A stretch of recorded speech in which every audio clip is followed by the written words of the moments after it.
First, though, a gunman walked into Sandy Hook Elementary School 9 years ago with a semi-automatic, high-powered rifle and massacred 20 first graders and 6 educators. Today, the families of 9 victims reached a historic $73 million settlement with Remington. That's the gun manufacturer that made the murder weapon.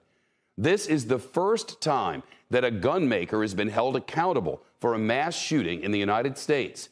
The family sued Remington over the way it marketed the Bushmaster AR-15 style rifle, even seen here in an evidence photo from the Sandy Hook shooting. The mother of 6-year-old Noah Posner, one of the children who died in the shooting, called the settlement an inflection point. Today is a day of accountability for an industry that has thus far enjoyed operating with immunity and impunity. And for this, I am grateful. The settlement comes more than 7 years after the families filed the lawsuit. Here's CNBC's Scott Cohn.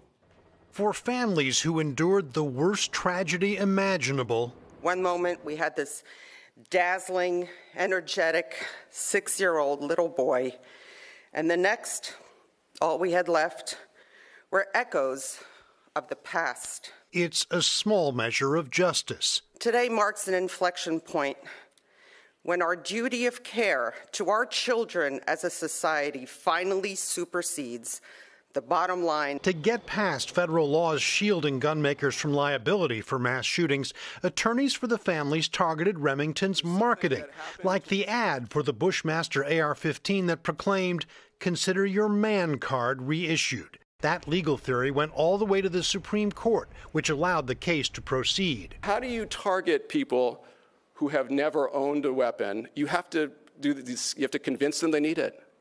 The younger male demographic, tap into their anxieties about masculinity. Remington went bankrupt in 2020 under the weight of falling sales, the Sandy Hook litigation, and unrelated product liability issues exposed by CNBC more than a decade ago. The company ultimately sold off in parts.